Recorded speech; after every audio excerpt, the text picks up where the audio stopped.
మహాదేవ శ్రీమాత్ర నమః. ఈ రెమెడీ మా మహిళా మనులకు ముందుగానే చెప్పడం జరుగుతున్నది. మనులు అమ్మవారితో సమానము. సో తప్పకుండా అందరికీ సంతాన భాగ్యము కలగాలి. సంతాన భాగ్యం కలగాలి అంటే కొంత దయచేసి నాన్ వెజ్కు దూరంగా ఉండండి. ఈ జంక్ ఫుడ్స్ను కూడా దూరం చేయండి. సో మీకోసం అత్యంత అద్భుతమైనటువంటి రెమెడీని చెప్తూ ఉన్నాను. దీంతో పాటుగా కొన్ని మనము కూడా చేయకూడని పనులు కూడా ఉంటుంది. సో ప్రతి ఆదివారము ఖచ్చితంగా సూర్యోదయం కంటే ముందే నిద్ర లేవాలి. అదేవిధంగా శుక్రవారం రోజు తెలుపు రంగు వస్త్రాలను ధరించి అమ్మవారికి 10:30 నుండి 12:30 మధ్యలో రాహుకాలం సమయంలో నిమ్మకాయతో దీపారాధన చేసి నమస్కరించుకోండి. మంచి ఫలితాలు ఉంటవి. చక్కగా ఇక్కడ ప్రతిసారి మాకు మిస్క్యారీ అవుతుంది అని అనుకునేటువంటి వారు, లేదా సంతానము అవ్వడంలో ఇబ్బంది మాకు అవుతుంది అనుకున్నా, లేదా పీసీఓడి ప్రాబ్లమ్స్ ఉన్నాయి అని అనుకున్నా కూడా తప్పకుండా కూడా మీరు మీ యొక్క బెడ్ ఏదైతే ఉందో బెడ్ డైరెక్షన్లో కొంత మార్పులు చేసుకునే ప్రయత్నం చేయండి. అదే ఇక్కడ సౌత్ కావచ్చును, వెస్ట్ కావచ్చును డైరెక్షన్లో బెడ్ ఉంటే మిస్క్యారీ అవ్వడం కానీ, అదేవిధంగా అంటే సౌత్ వెస్ట్లో ఉండకూడదని చెప్పడం జరుగుతున్నది. సౌత్లో కానీ వెస్ట్లో కానీ డైరెక్షన్లో బెడ్ ఉంటే మిస్క్యారీ అవ్వడము, సంతానము ఇబ్బందిగా ఉండడము, హస్బెండ్ వైపు ఎప్పుడూ కూడా గొడవలు జరిగే ఛాన్సెస్ కనబడుతున్నాయి. సౌత్ వెస్ట్లో మనకు డస్ట్బిన్ ప్లేస్ అంటే డస్ట్బిన్లో ఉండేటువంటి డస్ట్బిన్ ప్లేసెస్ ఇక్కడ ఉండేటువంటివి కనుక అటు సైడ్ మనము ఆ డైరెక్షన్స్లో మనం పడుకోకూడదు. సో వెంటనే నార్త్ వెస్ట్కు షిఫ్ట్ చేసుకుంటే బాగుంటుందని చెప్పడం జరుగుతుంది. అదేవిధంగా వెంటనే మీకు చేంజ్ అనేటువంటిది కనబడుతుంది. ఇంకా దోషము అనేటువంటిది ఉంది అనుకుంటే పితృదోషము కానీ, లేదా మీ నాన్నకు సంబంధించినటువంటి నాన్నగారికి తరచు కోపము తెప్పియడం వల్ల కానీ మీరు సంతానం కావాలి అంటే పితృపూజ అనేటువంటిది చేసుకోవాలి. లేదా మీ యొక్క నాన్నగారి ఫోటో పెట్టి, అంటే వారు మరణించారు అనుకుంటే నాన్నగారి ఫోటో అయినా కూడా పెట్టి తప్పకుండా కూడా ప్రతి అమావాస్య రోజు నాన్నగారి ఫోటోకు చక్కగా శుభ్రపరిచి నాన్నగారి ఫోటో ముందు దీపారాధన చేసి వాళ్ళ పేరుపై దీపారాధన చేయాలి. దీపారాధన చేసి వాళ్ళ పేరుపై కాస్త భోజనాలు లేదా వస్త్రాలు, పండ్లు, స్వీట్స్ను డొనేషన్గా ఇవ్వండి, అంటే డొనేట్. సో ఇక్కడ ఓవరాల్గా విషయం ఏమిటి అంటే సంతానానికి సంబంధించినటువంటి దాంట్లో మనకు ముఖ్యంగా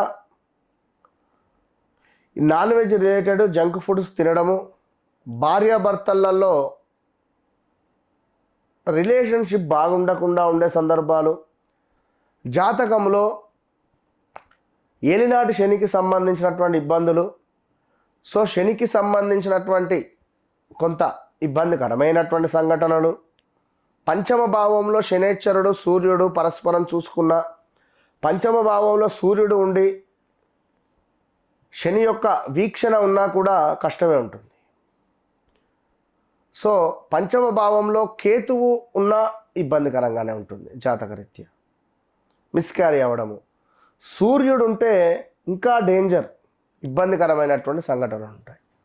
సో జాతకరీత్యా ఏ గ్రహము మనకు సంతానాధిపతి అవుతున్నాడు, సో సంతానాధిపతి మనకు ఎవరు అనేటువంటిది చూసుకొని ఆ సంతానాధిపతి, ఇప్పుడు ఉదాహరణకు మనకు గురువు గారు అంటే పూజ్యులు కావచ్చును, చదువు చెప్పేటువంటి మాస్టారు కావచ్చును, మనకు గురువులతో సమానం బ్రాహ్మణుడు. ఇక్కడ తండ్రి సూర్యుడు. సో సూర్యుడు అంటే మనకు ఇప్పుడు ఇక్కడ సూర్య అరిష్టేతు సంప్రాప్తే సూర్య పూజాంచకారయేతు సూర్య ధ్యానం ప్రవక్ష్యామి ఆప్తపీడోపశాంతయ అంటున్నాం. సో పితృదోషం అనేటువంటిది సూర్యుని కారకంగానే మనకు ఏర్పడుతుంది. సో తండ్రితో తరచూ గొడవలు పడిన, తండ్రి ఆస్తిని లాక్కున్న, తండ్రి మన వల్ల బాధపడుతూ ఉన్నా మనకు విపరీతమైనటువంటి ఇబ్బందులు ఎదుర్కొంటాం. తల్లి చంద్రుడు. సో తల్లిని ఎంత బాధ పెడితే చంద్రుడి నుండి మనకంత నెగిటివ్ ఎనర్జీ వస్తుంది.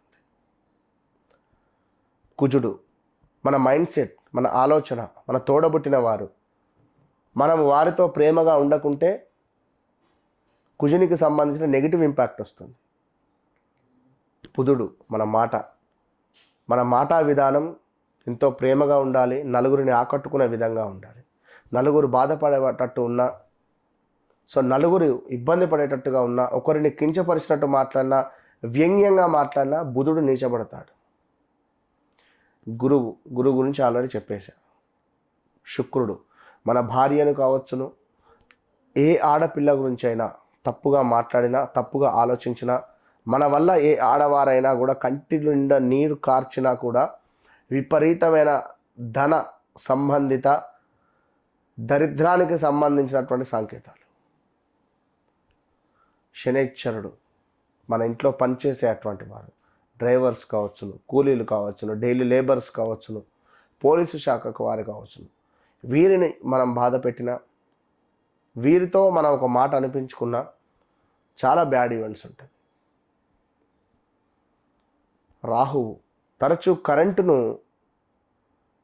ఉపయోగం అంటే అవసరం లేకున్నా వాడి పడేసిన, ఊరికే ఫ్యాన్ వేసేసిన, లైట్లు వేసేసిన, మనం అక్కడ లేకున్నా కూడా తిరగని అని చెప్పేసిన, మత్తు పానీయాలకు ఎక్కువగా అలవాటు పడిపోయిన రాహువు యొక్క నెగిటివ్ ఎనర్జీ వస్తుంది. ఇక్కడి విషయాలు అక్కడ, అక్కడి విషయాలు ఇక్కడ, చెంచా కొట్టేవారు అంటారు చూడు, దీనివల్ల కేతు యొక్క ఇంపాక్ట్ పెరుగుతుంది.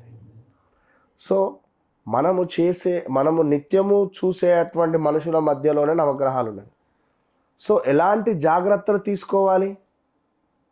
సింపుల్ లాజిక్ కదా. సో ఇలాంటి లాజిక్స్ మనం తీసుకోవడం వల్ల అద్భుతమైనటువంటి జీవితం మీకు వస్తుంది. కనుక ఇక్కడ తల్లిని బాధ పెట్టి, తల్లిని నువ్వు తీసుకువెళ్ళి ఇక్కడ అనాథాశ్రమంలో వేసి, వృద్ధాశ్రమంలో వేసి, నువ్వు ఎక్కడో అమెరికాలో లక్షలు సంపాదిస్తే నీకేం సుఖము? రేపటి కాలంలో నీ భవిష్యత్తు అంతే కదా. సో తండ్రిని మనం బాధ పెడుతూ ఉంటే నువ్వు పితృదోషాలు ₹1,00,000 పెట్టి పూజ చేసినా ఫలితం లేదు కదా. సో పూజ్యులను గౌరవించేటువంటి స్థాయిలో ఉండేటువంటి వారిని మనం గౌరవించకుండా వ్యంగ్యంగా మాట్లాడితే సంతాన దోషము, ఇబ్బంది ఎదురవుతాయి. ఇలా చాలా ఉంటుంది. కనుక సంతానానికి సంబంధించినటువంటి వారు తప్పకుండా ఏ డైరెక్షన్స్లో మీ యొక్క బెడ్ ఉందని చెప్పి చూసుకోండి.